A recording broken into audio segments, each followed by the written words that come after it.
Love and respect to our Creator, God of Abraham, Isaac, and Jacob. I'm going to go ahead and share my screen. I really don't have much to say personally, other than the fact that this video was inspired, of course, not only because I go out into nature, we do survival hikes here in Georgia, but also I watched a video recently by a group of Christian believers who opposes the fact that we need the law of the Most High Yah. And so I said, I think that is of the most importance to actually bring forth this information, because there's a lot of lawless teachings out here that many of you have accepted, you rationalize, although you know you need some form of law governing body that gives direction. And so I hope this video, sheds some light to this very subject. If not, we'll work to do better. Okay. But most importantly, I'm pretty sure that you're going to gain a lot of information from out of this video. So again, we in the book of Bereshit 3:24. And it reads, it was driven out, and east of the Garden of Eden were stationed the cherubim and the fiery ever-turning sword to guard the way to the tree of life. If you're new to understanding what this is all about, it says here in verse 23, so Yahweh banished humankind. We have mankind, humankind, who has disobeyed the Most High's word. Keep this in mind. Disobedience is the key word here. From the Garden of Eden to till the humus, the ground from which it was taken. It was driven out, and east of the Garden of Eden were stationed the cherubim, we're talking about angelic beings, and the fiery ever-turning sword to guard the way to the tree of life. This is the basis of what we're talking about today. Why is it that they were being removed from the garden? What kept them in the garden is what we have to understand. First and foremost, we do understand that the Most High created heaven and earth. For those that disagree, you can get off the channel right now. For those that do agree, let's walk. Although we don't have an actual book, actual documents that says this is what you are to do, this is what you are not to do. But what we do have within the scripture is that there is a relationship that was built in the very beginning in the Garden of Eden, where humankind was placed to till it. Man and woman, there in the Garden of Eden, relationship with the Most High. As we're moving through the story of creation, we see the Most High giving words to mankind to do this and to not do that. For those that are parents, have kids, adults can be kids too. But there are rules under your roof that everyone abides by.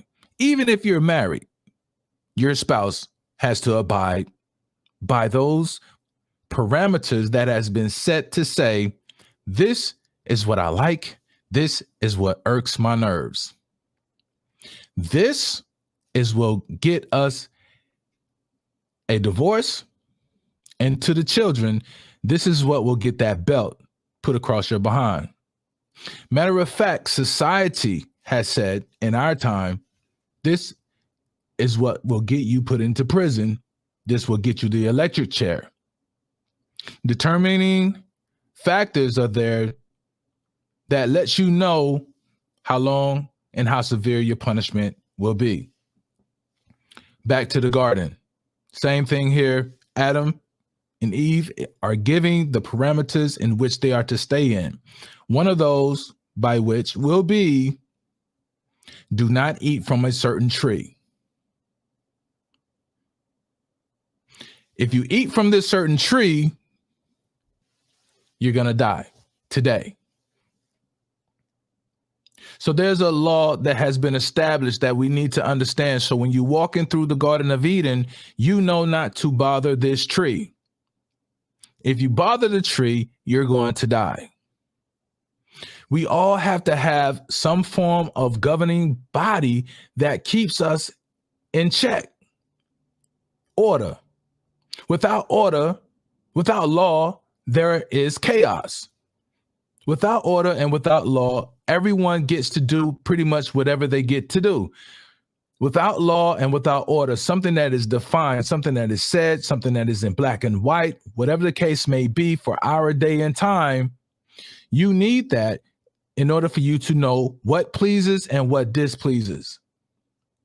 And excuse me, and for those who have a relationship, then it is a verbal contract that you have. So what we see in here in scripture, there's a verbal contract between the Most High and humankind. Do not eat from this tree.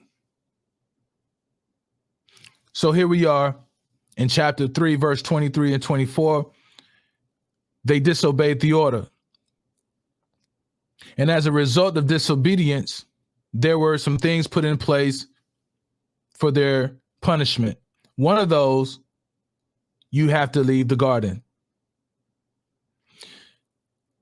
To ensure that they don't eat from that tree again, there is a cherubim that is placed there with a turning fiery sword to protect the way to the tree.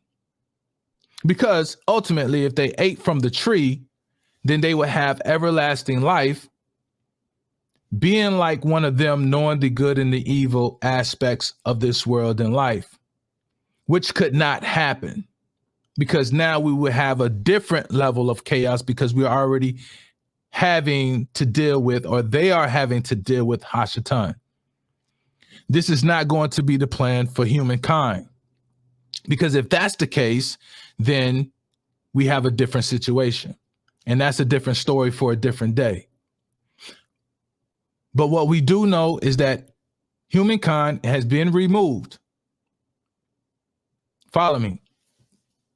Now, what exactly is the way to the tree of life? Why is it being described within this scripture as the way to the tree of life? And the word that is being used to describe the way to the tree of life is a very special word.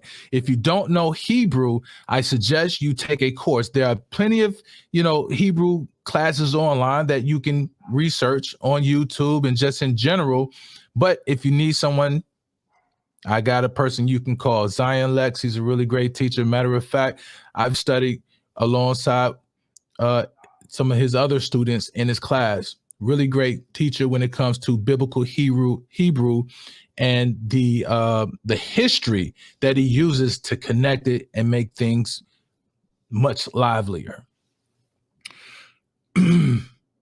Now, again, the word that we're using to describe the way here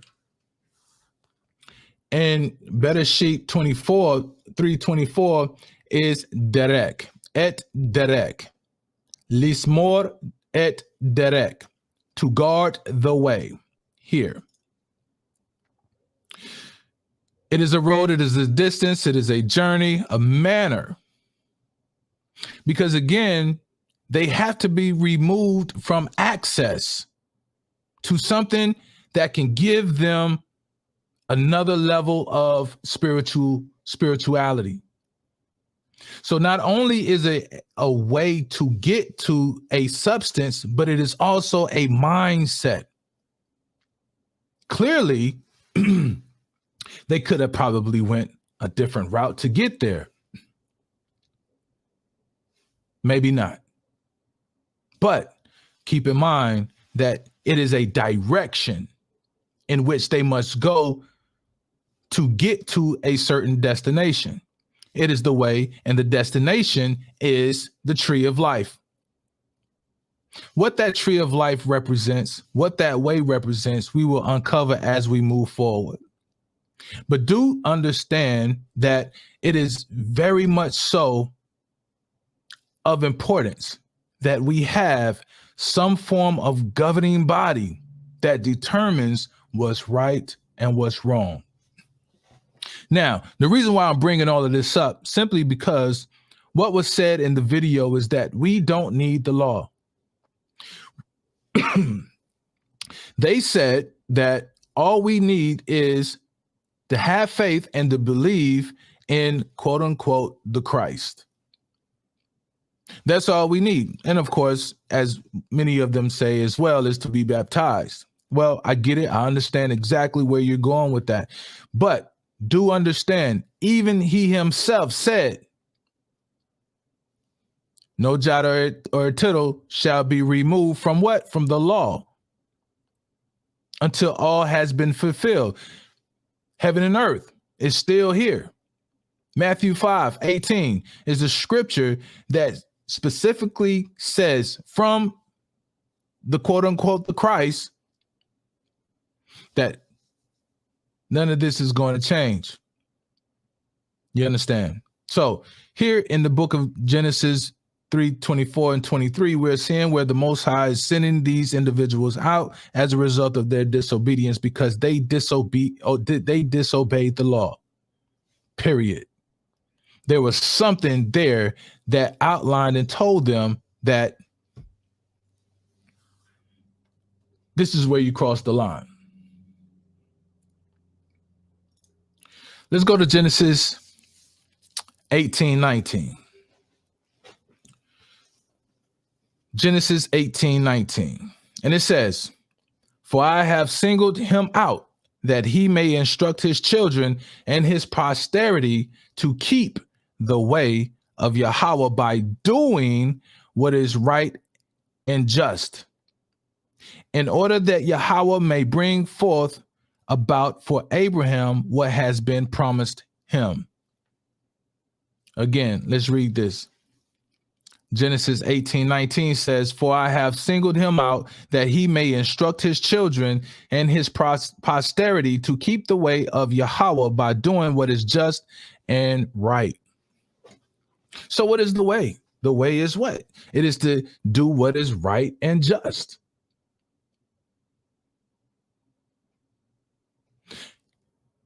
Is having faith doing what's right and just. As a Christian, I want you to leave your comment. I want you to explain to me within the comments, is having faith equivalent to what is right and just? Can we have faith and not have right and just? Or can we have just and right and not have faith?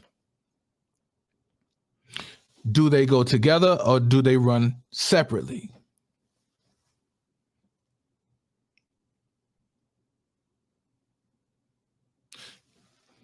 The Bible is telling us that keeping the way is an action. It is more than just a thought, because having faith is no more than a belief. It is a work of the mind. I want you to think about that for a minute now, really, seriously. The mind and how it works.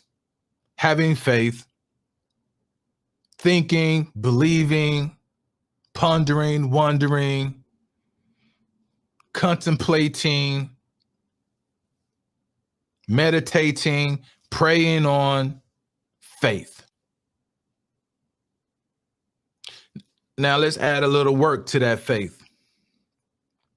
I believe this is going to work, so I'm going to try this way. This way didn't work, so I still believe it's going to work. Let me try a different way. Method number 2 didn't work. I believe, and I'm going to try method number 3. Method number 3 didn't work, but it did show a bit of promise. So I like number 3. I just need to alter it just a tad bit to make it work.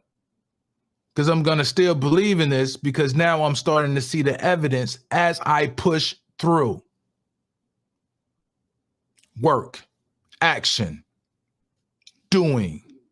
So therefore, if I continue to push through, alter, change, based upon the instructions that has been given to me or that are being developed at that time to understand what work and what don't work, as I define that, as I continue to have the faith and believe, now I get the breakthrough. Now it actually works. Because I did not give up, because I was persistent, consistent, I was able to break through. Now, on the flip side of that, you can have people, not on the flip side, but on the same coin, said a different way. You can have people who believe in you. You're a really great football player. You're really great with memorizing all of your vocabulary words. But if you don't get out there on the field and practice, if you don't get in that room and study your vocabulary words, when it's time to come to test, you're not going to pass, because you believed what they said about yourself, but you never applied it. Same thing when you internalize belief as a good football player and you measure yourself against other football players and says, I'm better than him. I'm better than her. So therefore, I have to get out here and practice, work. Larry Bird was a really great three-point shooter because he would go out and shoot 300 to 500 free throws a day. Practice, work, and belief. They all run together. But without the work, the faith is dead. Isn't that what the scripture teaches you? Faith without works is dead. So Genesis 18 says that, for I have singled him out, Abraham, that he may instruct, teach.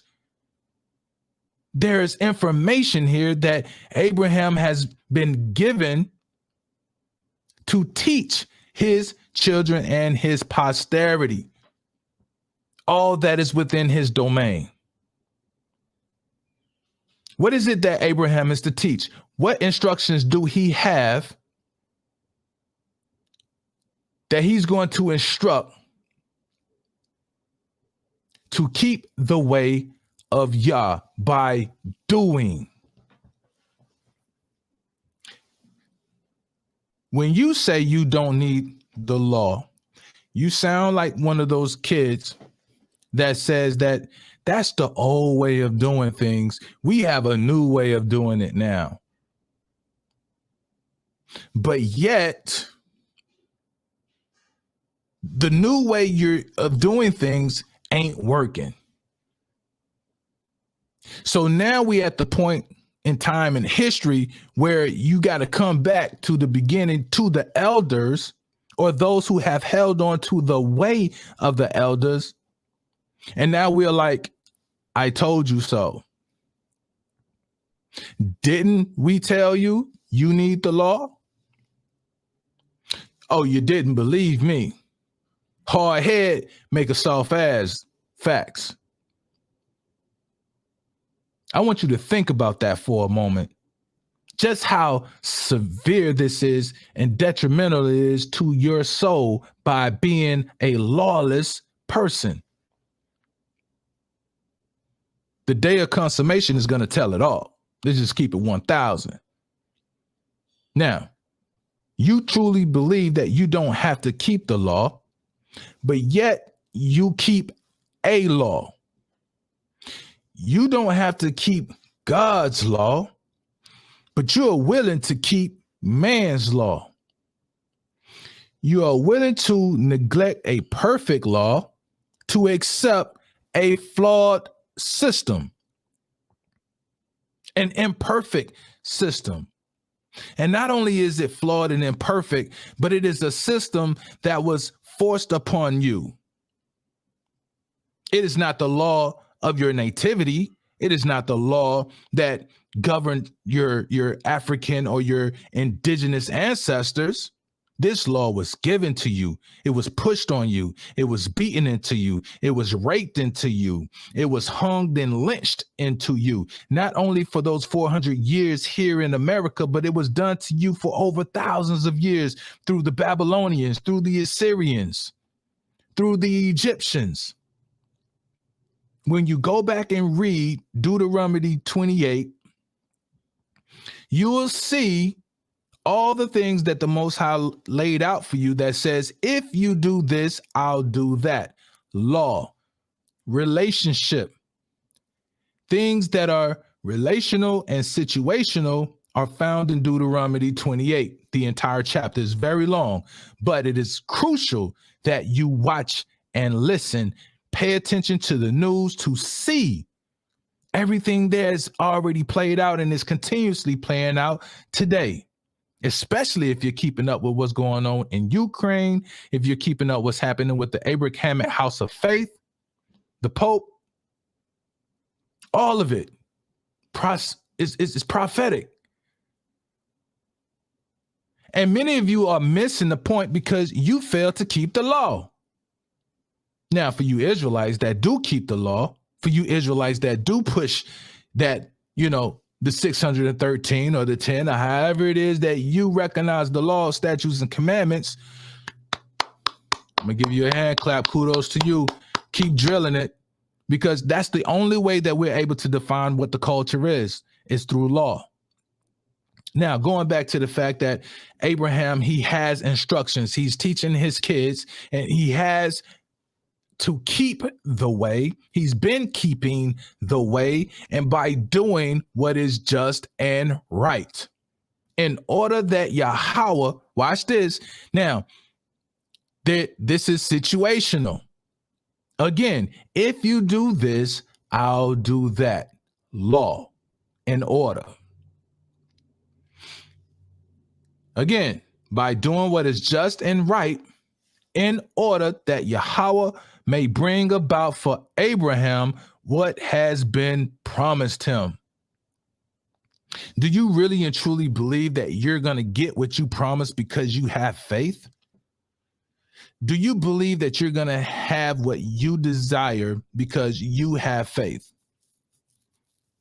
Have you worked towards your goal?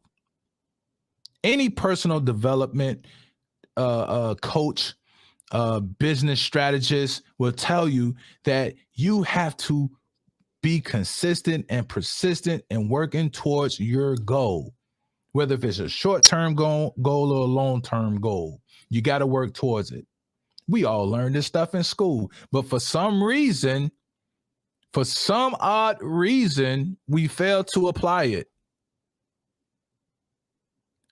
I was greeted one day with that very question: what's the difference between information and knowledge? I'm posing that very question to you too. We'll be back to answer that, but be ready. What's the difference between information and knowledge?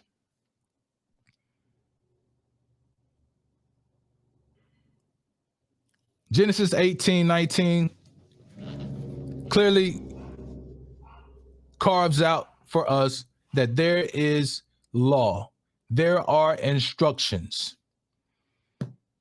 And his prosperity to keep the way of Yah by doing what is just and right. So now we're getting a bird's eye view of what the way is. It is doing what is just and what is right. But those instructions aren't as clear at this moment in time, but we're beginning to understand that as the story unfolds. If you haven't read it, I suggest reading it. But right now, we're just only dealing with the fact of what the way of Yah is and why it's important and who it involves.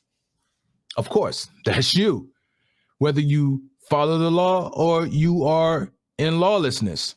Then you need this to understand where you are and whose you are. Let's go to the next Bible verse, Torah verse. Genesis, the book of Bereshit, 24:28. And my apologies, not 24:28. It says, it's 24:27. It says, blessed be Yahweh, the Elohim of my master Abraham's house, who has not withheld steadfast faithfulness from my master. So there's a level of faith that we have. You don't have to go into the New Testament to understand what faith is. That is their interpretation. That is their belief. That is how they understood, or their perspective of what faith is from the European standpoint. Because the New Testament is all about Rome. It is all about the European perspective. There are Israelites in the scripture, but the narrative, the letters that are written by Paul, are for those who have been living within the Romanist state, who have accepted the ways of the Roman, the European-minded Negroes, you, who are taking on the culture of another people. These letters are his address to them, and these letters also address those European. In the book of Acts, you'll see there's a separation between the Hebrew-speaking Jews and the Greek-speaking Jews. The Bible is already setting the stage for segregation for the Greeks and the Jews. So whose side do you think Paul is on? Because 300 years later, we have Constantine and the Roman Empire who are compiling these letters, formulating what the New Testament is for us today. Now, keep in mind, prior to that, they only had Torah.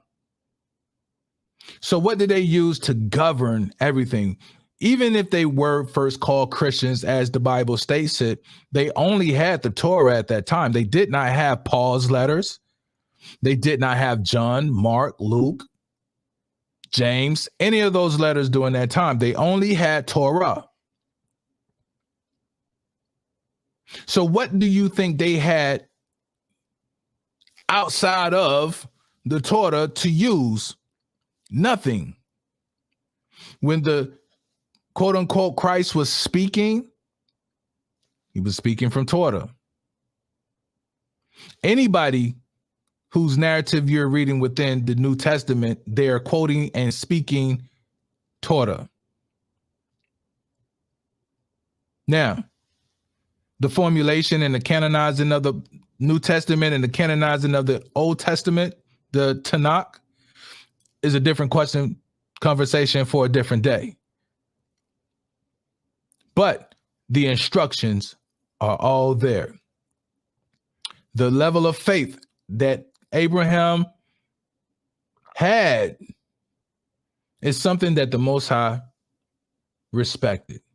He loved it. Abraham is the father of many nations. Without Abraham, the father of many nations, there would be no Israel. There will be no Christianity. The Abrahamic faith, the faith of Abraham, is right here in the book of Genesis 24 and 27. Blessed be Yahweh, the God of my master Abraham's house. Not physical house, but his entire heritage, his lineage, his seed, his children, his people, who has not withheld steadfast faithfulness from my master. God is faithful to those that are faithful to him. This is what you teach within Christianity. Makes perfect sense. Having faith. But faith works. And, it's not a one-way street. It's a two-way street. For I have been guided on my errand by Yahweh to the house of my master's kin. Now, again, errand, guided. The word used for errand is baderek. The very same word derek used in previous verses. They chose to use errand because in this instance, it is to create for you, the reader, the mindset to see that he's on a mission. He has something to do. An errand boy. What does he have? He's carrying an item from one location to the next, whether it's information, whether it's groceries, a message, whatever. He has an errand. He has a purpose. He is purpose driven. An errand. He has a responsibility. He has a duty. So the way of the Most High Yah is a responsibility. It is a duty. And within your possession, you have something of value from the Most High Yah that you are passing on and giving to someone else. It is not a self-serving path. It is a path that is to serve others. Just as the Most High has given to you, you are to pass to the next person in line. Walk with me for a moment, because this is going to be very liberating. If you've never been on a nature hike, wilderness hike, walk through the woods, walk through your backyard. If you have a wooded area in your backyard and you walk from your yard to your neighbor's yard. But if you haven't, you can go on YouTube and just Google it. When you're walking down a path,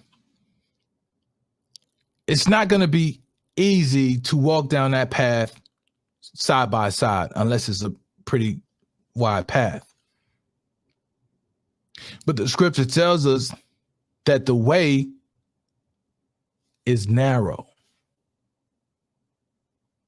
So if the way is narrow, then it's only enough room for you to pass through one at a time. And it makes it comfortable for you to walk through one at a time in a single file line, because I get a chance to see what's before me, what's to the side, to my right, or to my left. And the person behind me can do the same thing. So the way, again, as I am explaining it, the instructions that is given to this young man, he's passing it to the person behind him as an errand, if that makes sense. If you've never been on a nature hike, when you walk through the woods, it is beautiful most of the time, especially if it's on a nice sunny day and there's a river. And as you're walking through the woods, paint in your mind a picture of what that looks like. You have snakes, you have lizards, you have turtles, especially near water. You have earthworms, you have the dirt, you have the leaves. You might have a bear, a mountain lion, depending on where you live. You have the birds. You have all the bacteria. You have, all the leaves, the trees, the flowers. You also have the weeds, the vines, the thorns. You have the sticks. You have the briars. You have the roots. You have all these things here in front of you. You have flowers and leaves and trees that could feed you. You have vines and thorns that could cut you and poison you. You have birds that could sing to you and make the beautiful melodies that make your day a very pleasant day. But then you have the wild boar or the bear or the mountain lion that could challenge your health.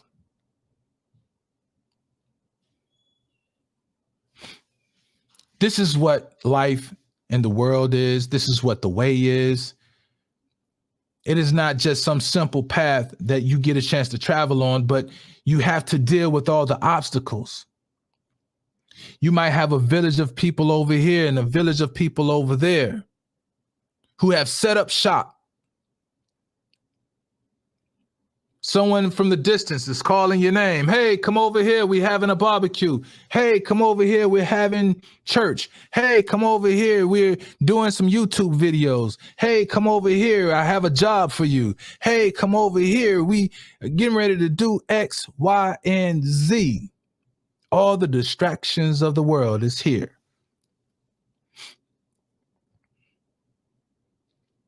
And as you stray off the path, you have to walk through the thick. There's not always a path that gets to these different locations. You have to walk through. But remember, to get back on the path, you got to walk back through that brush. This is why it's important to recognize these distractions to get you off of the path, to stay on the path, because to stay on the path, it leads you to everlasting life. You might want to stop and have a drink, one of those real strong drinks. Or you might want to stop and experience the nightlife, the nightlife. And you can get hung up over there for a little time or two, but you do understand that there is a destination you have to get to, because if you don't get there on time, in time, then the train is going to leave you behind with the rest of those behind you that you were responsible for leading. We can't get there with an idea or a belief. We have to get there by using our feet, by getting on the path and staying on the path. And the only way we know the path is to know what is required of us, or the instructions, better yet, the map. Let's try that. Or the compass. You know what they're used for. That's what the law, the Torah, is or gives us.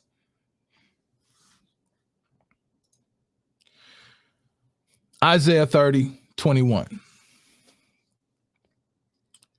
And it says, and whenever you deviate to the right or to the left, your ears will heed the command from behind you. This is the road, follow it. Beautiful. The book of Isaiah is very beautiful. You're getting the idea of what the way is. Isaiah 56.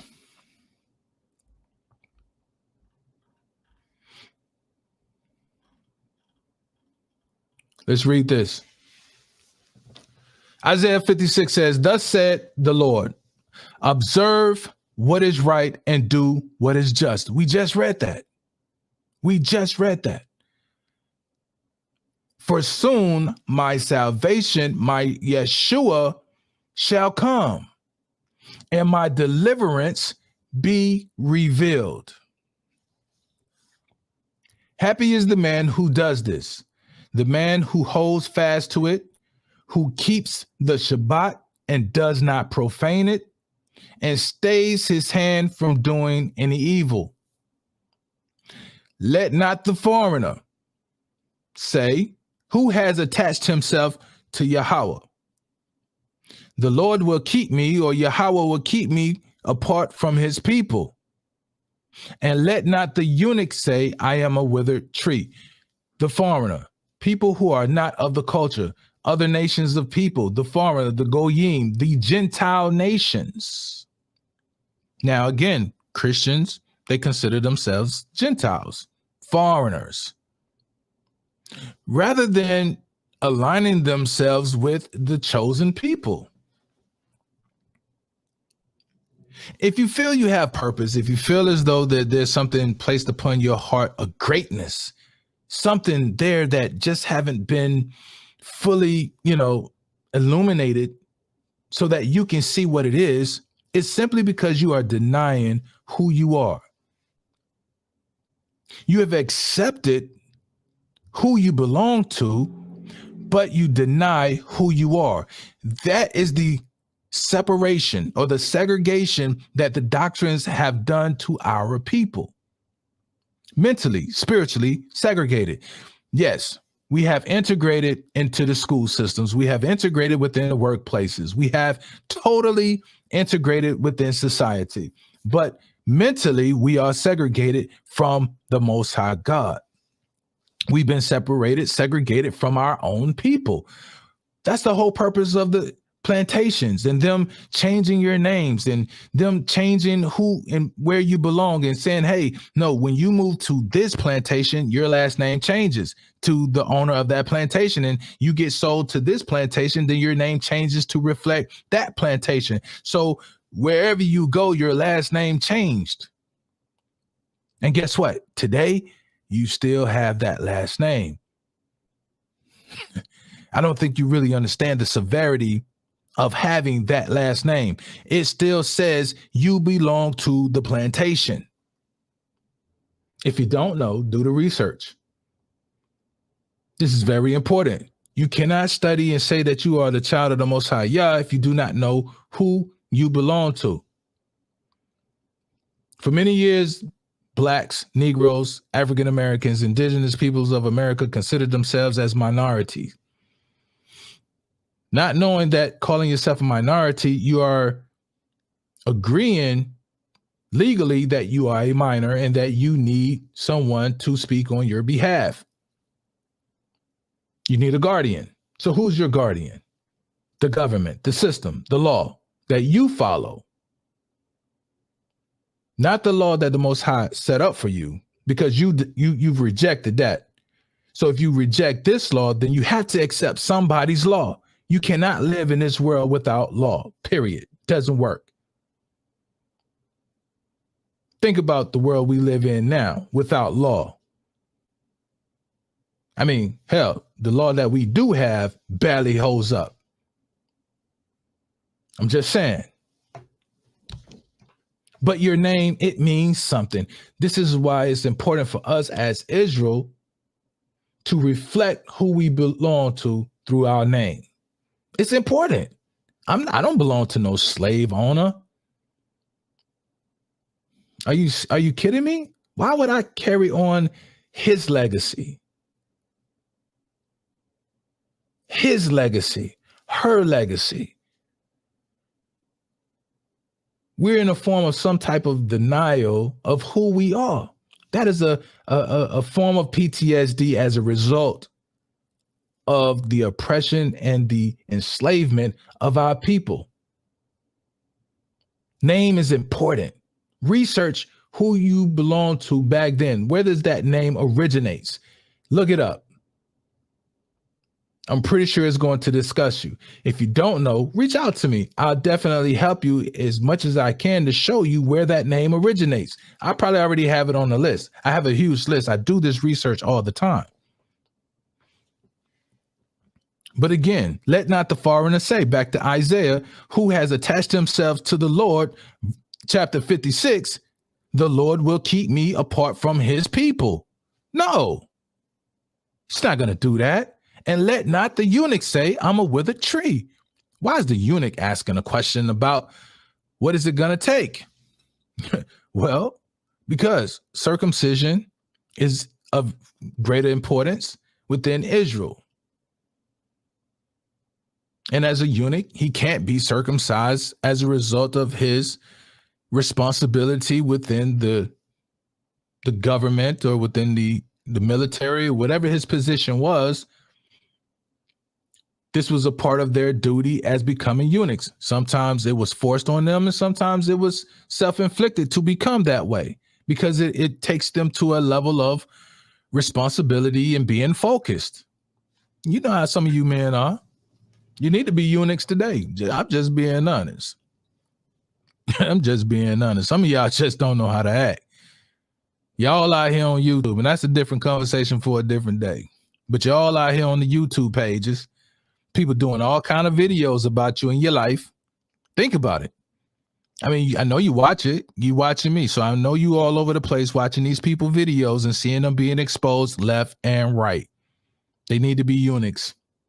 I think that's something that we need to start talking about, making people eunuchs all over again. All right.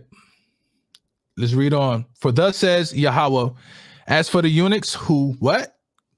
Let's scroll this up because I truly believe that you can't see it. Because I want to make sure everything is beautiful. Keeping the Shabbat. Now we're getting down to the nitty gritty. We're getting to the nitty gritty of what the way is. Watch this. We have 52 weeks in a year, according to the Gregorian calendar. We all operate off of it. Stop tripping. I know there's other calendars out here, but most of y'all have no idea or no clue on how to keep up with the time. But that's a different question for a different day. But according to the Gregorian calendar, we got 52 weeks out of the year. Every 7 days, there's something that we call the Shabbat, the Sabbath. These are considered destinations along the path. As you're moving along, every Shabbat is a day of rest. So think about it. We have a 100-year journey. We're going to pitch a tent today. We're going to stop here at this location. It's really nice. Clear out the land. We got water, everything we need. Set the fire. We're going to eat and praise the Most High Yah today on Shabbat. Tomorrow, we're going to take up our tents. We're going to prepare everything so that when Monday comes, we're going to get back out there on the path and walk for another 5 days. Because on the 7th day, the Shabbat, we're going to be back resting again and worshiping the Most High Yah until we get to our journey. When Israel left Egypt, that's exactly what they did.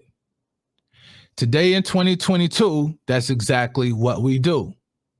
Today in 2023, that's exactly what we do. That's what we've been doing. That's what we're going to continue to do. Milestones in our ultimate plan of salvation. Keeping the Shabbat, who have chosen what I desire and hold fast to my covenant. We just read about holding fast to faithfulness, holding fast to the covenant, which is what? The laws, statutes, and judgments. Because the Most High says, I will give them in my house and within my walls. Pay attention. My house, my walls, nobody else's. Can nobody else give you this? Nobody. He says, I will give them in my house, my walls, a monument and a name. Better than sons or daughters, I will give them an everlasting name which shall not perish. This takes us back to Matthew 5:18. Until heaven or earth pass away, not one jot or tittle Remember that. Until all has been fulfilled. Nothing will be removed from this law, because the Most High has given them instructions to say,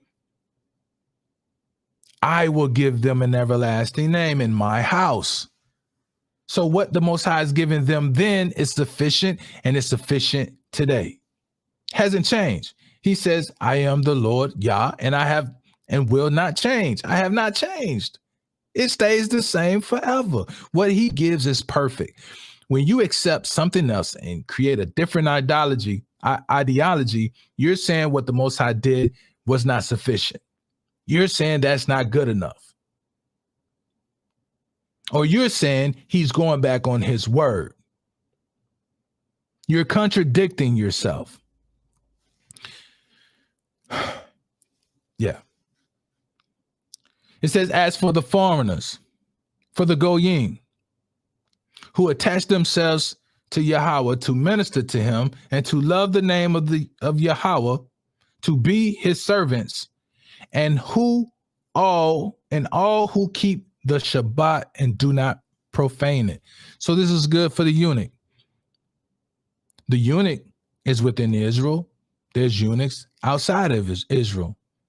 It's a generalized title, but this one is specific to the foreigners who are joining themselves to Israel. Keep the Shabbat and hold fast to my covenant. Situational. If you do this, I'll do that. If you do this, I will do that. Action. Work. You cannot obtain righteousness. You cannot obtain the keys to the kingdom without work. Because it is a destination. It's not an idea. It's not to sit here and sit in your chair and believe and think. Oh, I know most of you right now saying, no, you got to do what, that ain't what you're teaching. Because if you're saying that all I have to do is to believe and accept and be baptized, then what else do you need? That means everybody is accepted. That might as well, hey, God might as well come now. Why isn't he here now? Because you're not doing the work and Israel is not doing the work. Israel family business has to be conducted. I'm not going to just beat up on the Christians, but you Israelites, we got work to do. Because 90% of you are acting like Christians too. Let's just be real. Let's address the elephants, because there's a couple of them in the room. We need to have that conversation. He says, I will bring them to my sacred mount and let them rejoice in my house of prayer. Their burnt offerings and sacrifices shall be welcome on my altar. Wait a minute. I thought that the Christ was the final sacrifice. Different conversation for a different day. But the more we read, the more we start to uncover and sweep a lot of that dust from up under the rug. Because that's what you do. You try to hide that truth when your friends come over. Because you got to look good for the neighbors. You got to look good for everybody. But when you start sweeping that dust from under the rug, then all the bugs and everything start to come out. That's what the law does. The law points out your flaws. The law points out where you false and where you fake at. And if you don't study the law, then where you may think people are righteous, it will prove to you and them just how deceived you were.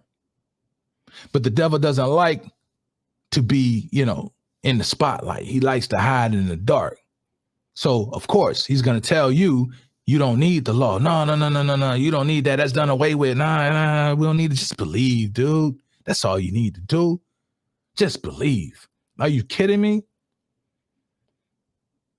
You should want to uphold that, guard it, protect it, like a cherubim. I'm sorry, like the cherubim with the flaming sword, you know, back in the book of Genesis, guarding the tree of life, slinging that thing in every different direction, protecting it, guarding it with your life. Faithfulness.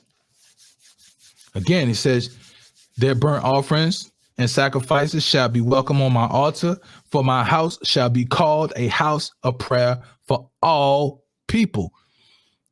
And again, it's a conversation for Israel. We gotta put some things in check. We got to put some things in check. We got to clean up house.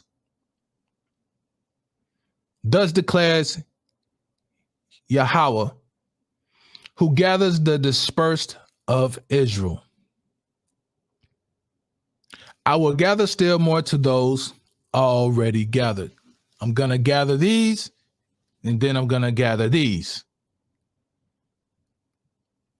But why is he addressing the dispersed? Who's been dispersed? Wow, wait a minute.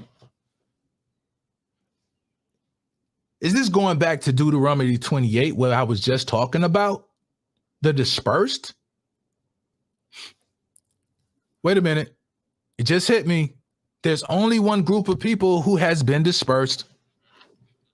The transatlantic slave trade that a lot of people try to deny and say it didn't happen. But if we go into Deuteronomy 28, we'll see. There's a narrative that's being told here about people being carried off in ships. Now, through history, I've read a lot, but I haven't read everything. Now, if somebody could please help me, send me an email, write it in the comments. But has there ever been a people who has been carried off, sold into slavery by way of ships? It doesn't have to be 1,000 ships. It doesn't have to be 12 million people. Okay. It could be 20 ships. It could be 50 ships. It could be 90 ships. Whatever, however many ships. But there were people that was brought to a foreign land, sold into slavery. How do I know this? Well, I can tell you firsthand. I know my great-great-grandparents were slaves. I'm the descendant of people who were enslaved. So I know it's real. So people can make up this false narrative and say slavery didn't even happen. It would happen in reverse. Look, trust and believe, man, you better run from those kind of people. Because I know firsthand, I know for a fact slavery was real within my own personal family. Now, moving forward, the dispersed people coming from out of Egypt, the dispersed ones that was coming from out of Africa, and the dispersed ones that are there in Ukraine.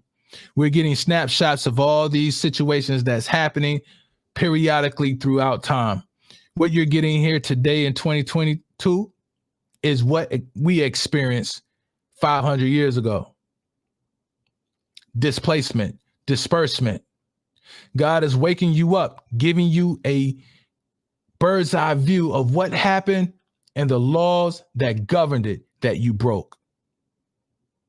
If you're missing all of this and you're, hey, this is Gog and Magog and all this extra stuff, that doesn't even mean a hill of beans if you're not talking about the law. If you're not relating this back to the law and our disbursement and what that means for us to come back into the governing body of Israel, then what you're saying is only for self-gratification. Miss me with all of that. I don't care about your prophecy. We see that. We understand it's prophetic, but how does that relate to us today if it's not talking about or reverting us back to law, to Torah? You have to have some form of law. Now, why do you accept the law that man has given you, but you reject the law that the Most High Yah has given you? Help me explain. Explain that to me. Most of you probably don't even know that the laws that was created for you was not even created for you. You just accepted it and said, oh, okay, well, I guess I'm supposed to do it. Scooby-Doo, do you really know what you sign your name to when they give you these contracts? Do you really know? Do you really understand and know what the birth certificate is all about? Of course not. You just accepted it because he said that it was good for you because it's the government. Oh, matter of fact, the government says, hey, put on a mask. And then tomorrow they come back and say, sorry, guys, you don't need a mask today. We're going to worry about this war right now. Don't worry about it. Insanity. You accept the insanity rather do you accept righteousness. Self-check. Write it off. The way of the Most High trumps Christian doctrine. That should be the name of this video. Now let's go back to scripture and let's find out a little bit more about this way. I'm gonna wrap it up. I got several other verses, but there's one in particular I do want to get to, but we're gonna shoot through a couple of more of these and then we're gonna wrap this up because we've been here for quite some time because I want to leave some for another time because this is, one of those subjects that has really gotten under my skin, if I will say. Okay. Now, Psalms 1, 5 and 6. It says, therefore the wicked, that's those that practices lawlessness, will not survive judgment. Wait a minute. The wicked will not survive judgment. What are you being judged? Everybody talks about the end times.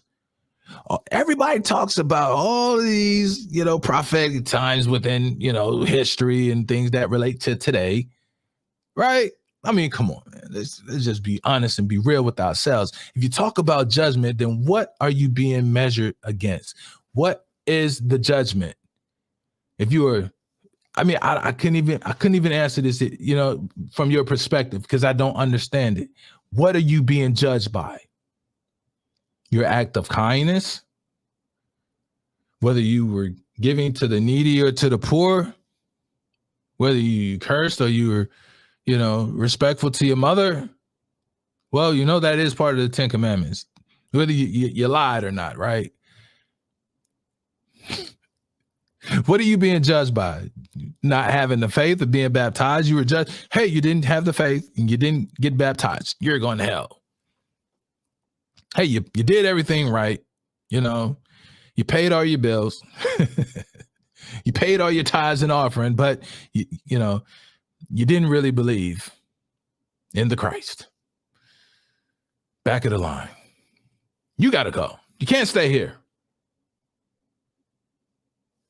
It's not happening. Judgment is going to be according to what the instructions were that you did not follow. And guess who made up the whole entire acronym? The Christians did. The Bible means basic instructions before leaving earth. Come on, people. What are the instructions? To have faith and believe in the Christ and to be baptized. I know, I get it. I'm sorry. Okay. All right. The law. Let's get back to it. It says, therefore, the wicked will not survive judgment. Consummation day is going to be real. Nor will sinners in the assembly of the righteous. Ooh, Israel. You think you got it all together, huh? For the Lord, for Yahweh, cherishes the way of righteousness. Wait 1 minute. Yahweh cherishes baptism. Yahweh, wait a minute, cherishes your tithe and offering. He cherishes you don't bother nobody. He cherishes the way. What is the word for the way? Oh, there it is. He cherishes the manner. He cherishes the journey, the habits, the moral character, which was defined by Torah.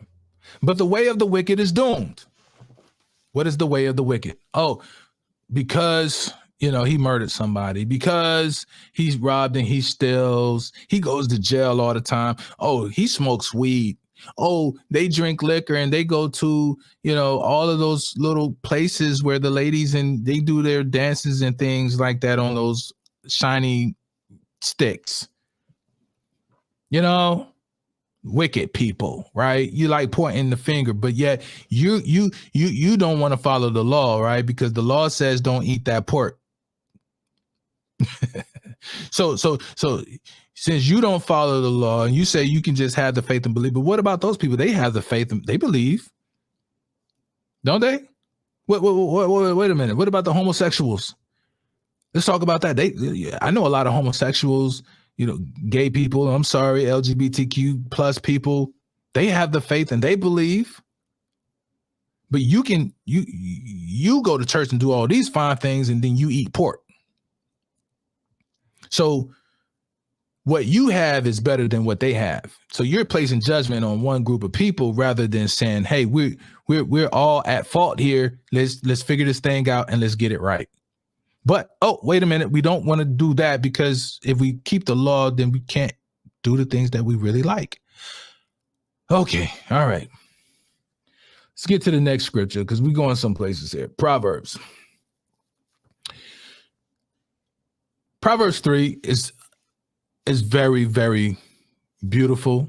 If you haven't read Proverbs 3, but more particular, we're going to get a different understanding of what the way is and what it looks like. We're going to shed a little bit more light on what the way is. It says, in all your ways, acknowledge him, and he will make your paths smooth, or he will make your path straight.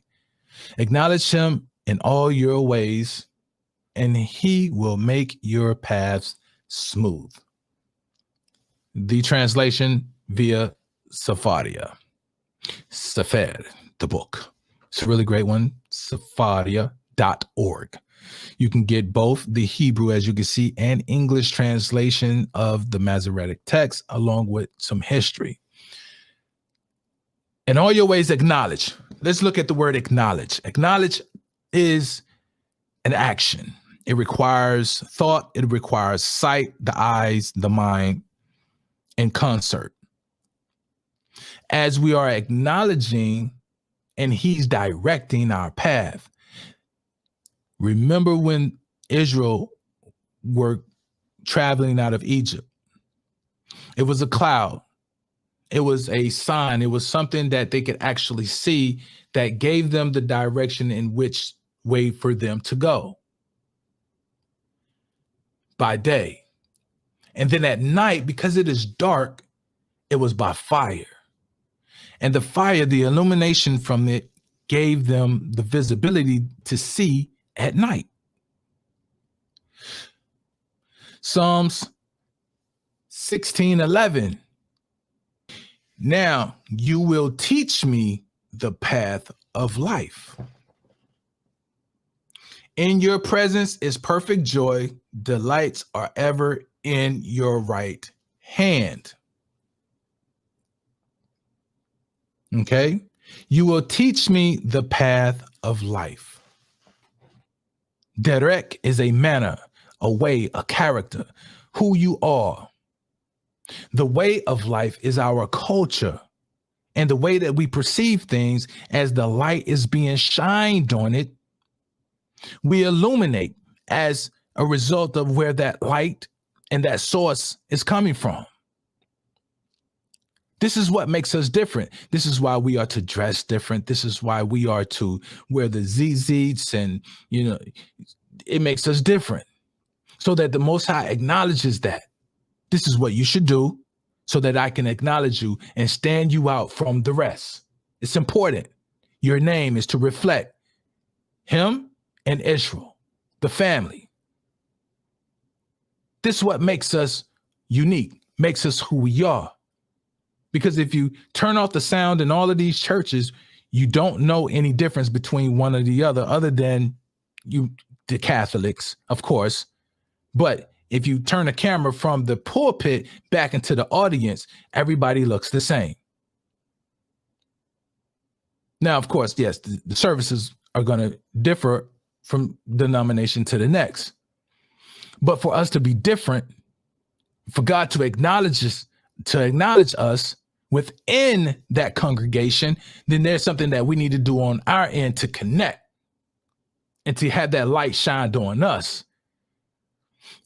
So here in Psalm 16:11, the path is rooted in that very understanding. Now, what is rooted within that understanding is something very beautiful. And it alludes us back to creation to understand it more, because the path not only is a way or the way of life, but it is also light. Think about how important light is to our life. Light does what? It helps you grow.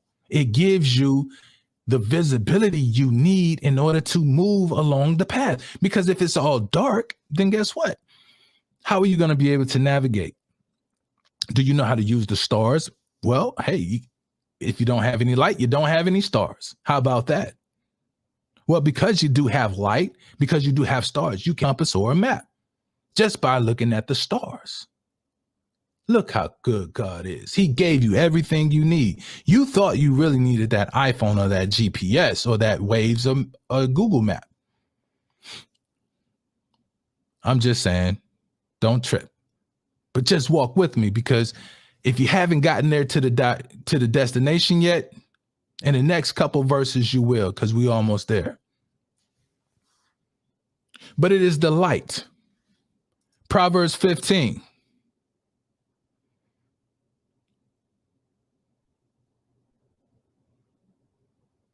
It says, the way of the wicked is an abomination to the Lord, but he loves him who pursues righteousness.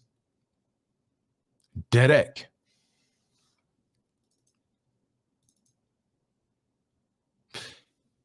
How do we know, unless the Most High does not shed light on these things, what we are to do and what we are not to do, which pleases him or displeases him?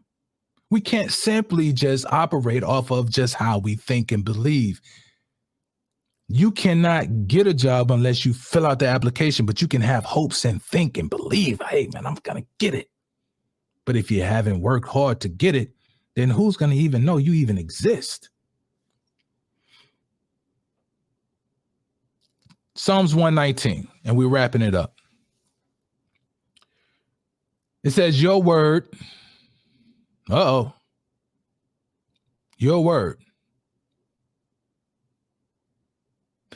is a lamp to my feet, a light for my path.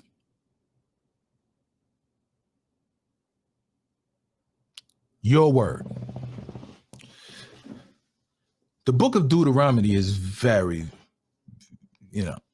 poetic when it comes to understanding what the word is. The word.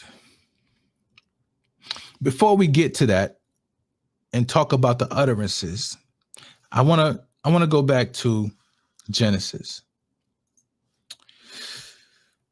Genesis 1 says, and this is 1:3, says, God said, let there be light, and there was light.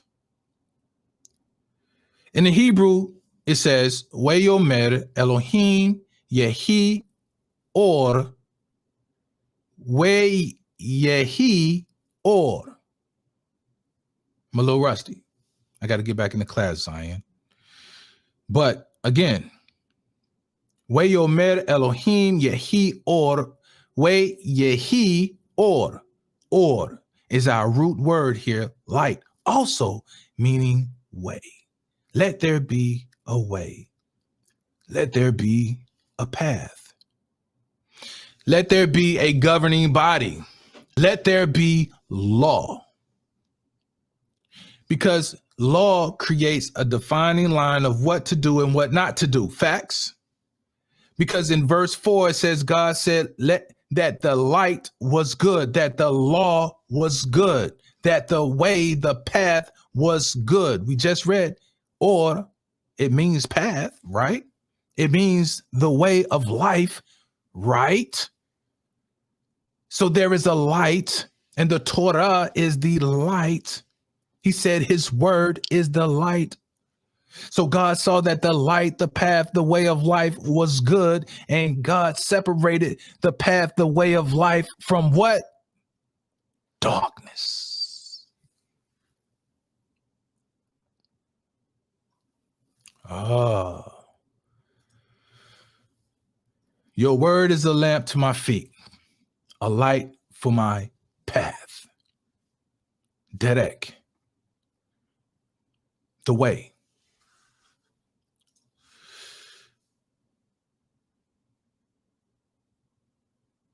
When the Most High was giving Moses the law on the Mount Sinai, he said to him, or the scripture says, God spoke all these words saying, Ha devarim, sayings, the utterances, Ha de barim. It's already lit up for you. The speech, the words, the speaking, saying, utterance, words, ladies and gents. So when we come back here to Psalms 119, it says, your word. Oh.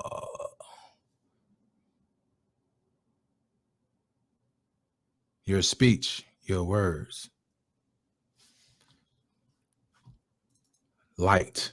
To be or become light. To become light. To shine.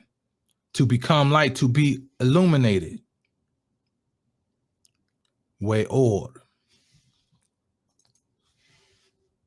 Speech, saying, daber. Your word is a lamp to my feet, a light for my path. The law is perfect because the law is the light. It is what we need in order for us to move through this life, to navigate through the thick, through the briars, through wickedness, to be able to distinguish the difference between what is righteous and what is not. We have to embrace them and we have to guard them. I'm Mykha'El ben Yahudah, and I'll see y'all next time.